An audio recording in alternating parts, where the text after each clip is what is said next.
kazi ambayo mmeianza kwa ajili ya usambazaji maji tuongeze kasi, maeneo mbalimbali ya Wanasikonge waweze kupata huduma maji safi na salama. Na niwaombe sana ambao wanafanya hii kazi ya usambazaji maji, najua wananchi sasa watataka kuunganisha maji majumbani mwao. Nataka niwaambie zisizidi siku 7 mwananchi anapoomba kuunganishiwa maji ili aweze kupata huduma maji safi na salama.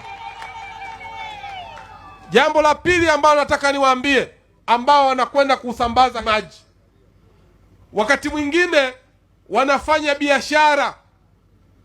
Unataka kuunganisha maji, njoo kesho, njoo kesho kutwa, njoo kesho, njoo kesho kutwa, mpaka utoe kidogodogo ndio unaunganishiwa. Nasema hizo zilipendwa, ziwekwe bei halisia.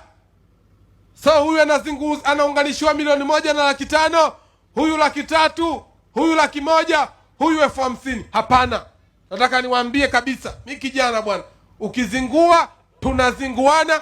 Biashara imefanyaje? Imekwisha kwa maslahi ya Wanasikonge. Sikonge oye! Sikonge safi! Lingine ambalo nataka nilisisitize, imejengeka tabia kwa wasoma mita. Wananchi wa Sikonge wameteseka juu ya adha ya maji kwa muda mrefu. Leo yanatolewa maji Ziwa Victoria, tunaletewa hapa katika mji wa Sikonge. Isije tena ikatengeka tabia leo msoma mita unataka kwenda kumsomea mwananchi wa Sikonge maji kama vile ana kiwanda nyumbani. Hapana. Maji sio biashara, maji ni huduma.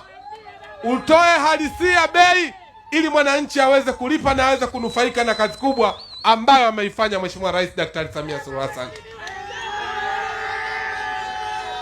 Sio msoma mita unaenda kusoma mita, unamuona mama mnene unasema huyu anatakiwa alipe 700,000 kwa sababu anatumia maji mengi. Hapana. Na huko tumekushatoka. Sasa hivi tunakwenda kutoza bili ya maji kama umeme. Tunakwenda kwenye kulipa bili za maji kama umeme. Kwa hiyo tunakwenda kuweka luku ya maji.